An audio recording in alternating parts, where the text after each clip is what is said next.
새벽기도 나오신 성도 여러분들을 진심으로 환영합니다. 오늘 우리 함께 말씀 듣기 앞서서 함께 기도하도록 하겠습니다. 사랑과 은혜가 풍성하신 하나님 아버지, 오늘도 감사합니다. 새벽을 깨우며 주 앞에 나온 모든 이들에게 하나님 은혜를 더하여 주옵시고 말씀을 듣고 힘을 얻어 오늘 하루를 은혜 가운데 살아갈 수 있도록 인도하여 주옵소서. 때론 힘들고 어렵지만 말씀으로 살아낼 때마다 승리와 기쁨을 맛보게 하여 주옵시고 언제 어디서든지 우리 아버지와 함께 동행하는 것을 기억하기에 하나님, 우리 말씀을 붙잡고 다시 한 번 더 힘을 얻어 나아갈 수 있도록 인도하여 주옵소서. 오늘 하루도 주님 주신 은혜로 나아갈 때에 더욱더 주님 안에서 힘을 얻고 주님 은혜 가운데 살아갈 수 있도록 붙잡아 주시고 날마다 더한 은혜 가운데 살아갈 수 있도록 우리에게 성령 충만함을 허락하여 주옵소서. 예수님의 이름으로 기도합니다. 아멘. 오늘 우리에게 주신 말씀은 마가복음 14장 3절에서 9절 말씀입니다. 마가복음 14장 3절에서 9절의 말씀입니다. 우리 함께 다 찾으신 줄 알고 읽도록 하겠습니다. 예수께서 베다니 나병 환자 시몬의 집에서 식사하실 때에 한 여자가 매우 값진 향유 곧 순전한 나드 한 옥합을 가지고 와서 그 옥합을 깨트려 예수의 머리에 부으니 어떤 사람들이 화를 내어 서로 말하되 어찌하여 이 향유를 허비하는가. 이 향유를 300데나리온 이상에 팔아 가난한 자들에게 줄 수도 있었겠도다 하며 그 여자를 책망하는지라. 예수께서 이르시되 가만두라. 너희가 어찌하여 그를 괴롭게 하느냐. 그가 내게 좋은 일을 하였으니라.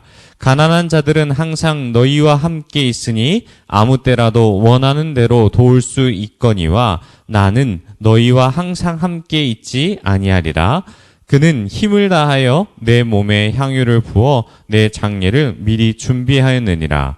내가 진실로 너희에게 이르노니 온 천하에 어디서든지 복음이 전파되는 곳에는 이 여자가 행한 일도 말하여 그를 기억하리라 하시니라. 아멘. 전심으로라는 제목으로 하나님의 은혜를 함께 나누도록 하겠습니다.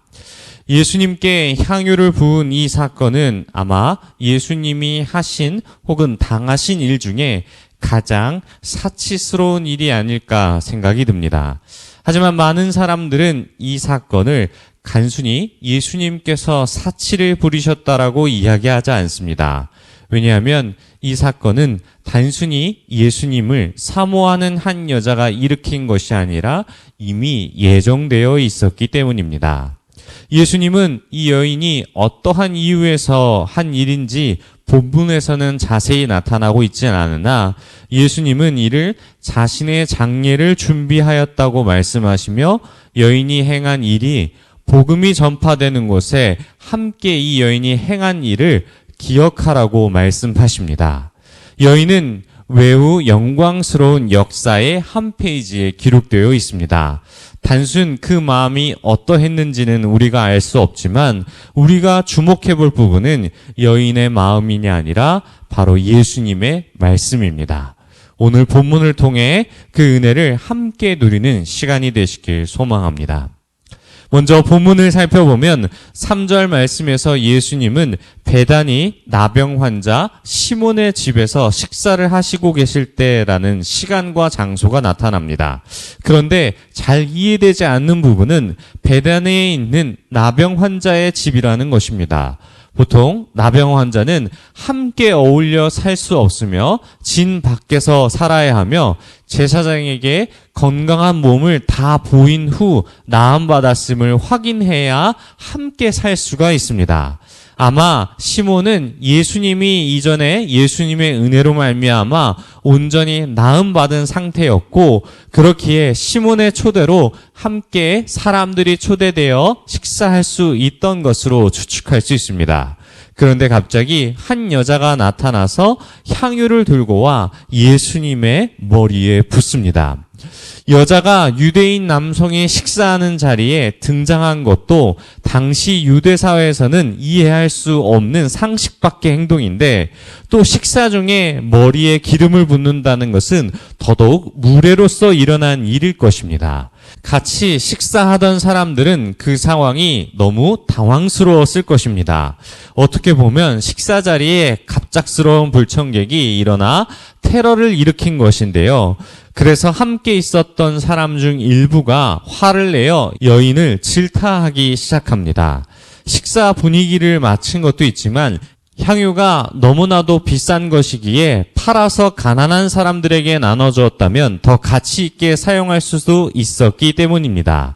본문에서는 이 가격을 무려 300데나리온이나 된다고 이야기하는데 당시 한 데나리온은 하루 일한 사람의 품삯입니다. 그렇다면 300데나리온은 무려 300일치의 품삯이니 1년에 가까운 연봉이며 하루 품삯을 지금 기준 10만 원으로 잡는다면 무려 3천만 원이나 되는 어마어마한 돈인 것이죠.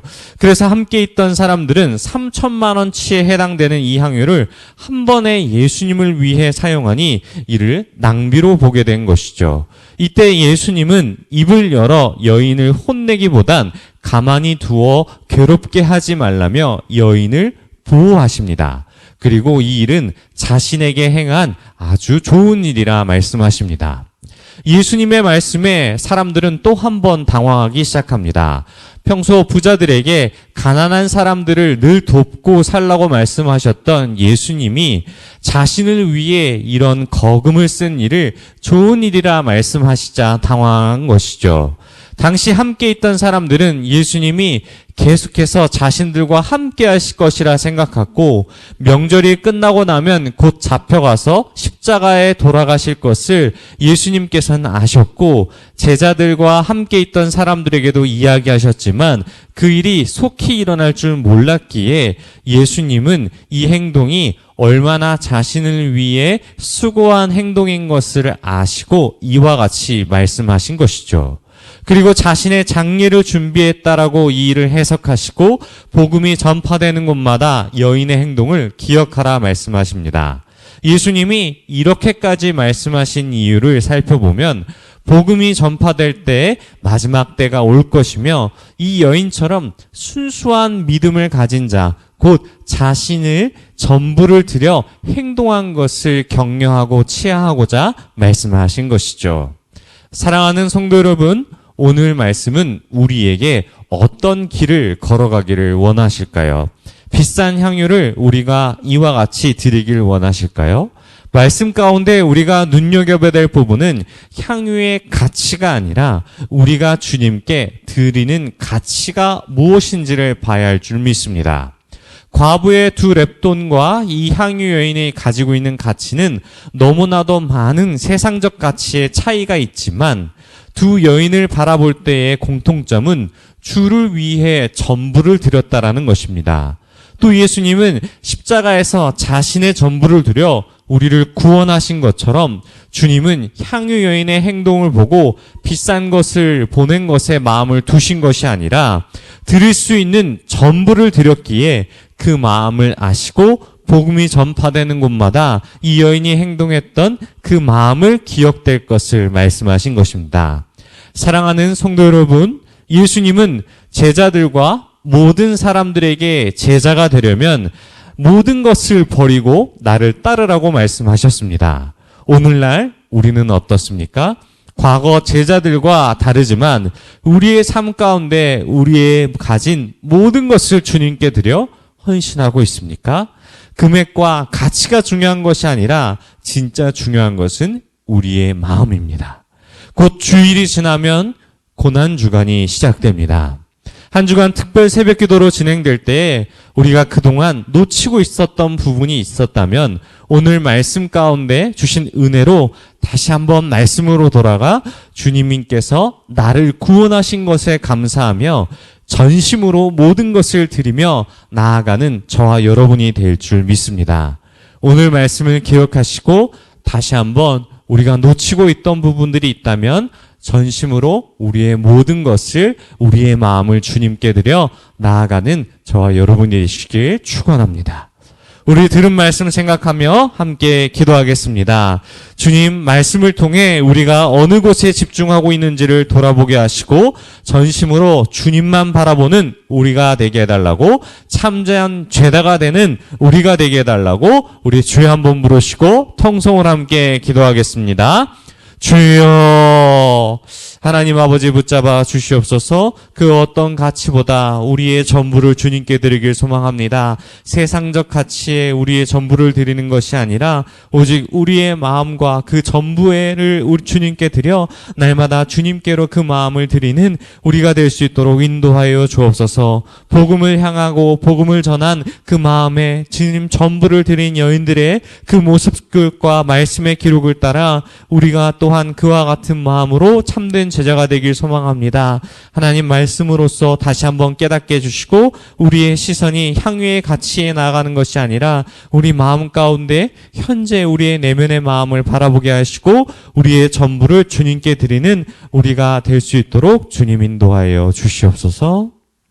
우리 계속해서 기도할 때에 주님 은혜 주시고 우리의 시선이 아닌 오직 말씀의 시선으로 주님의 뜻에 순종하여 나아가는 믿음 우리에게 허락해달라고 함께 기도하시고 각자 가지고 온 기도 제목 가지고 기도하다가 돌아가도록 하겠습니다. 주여.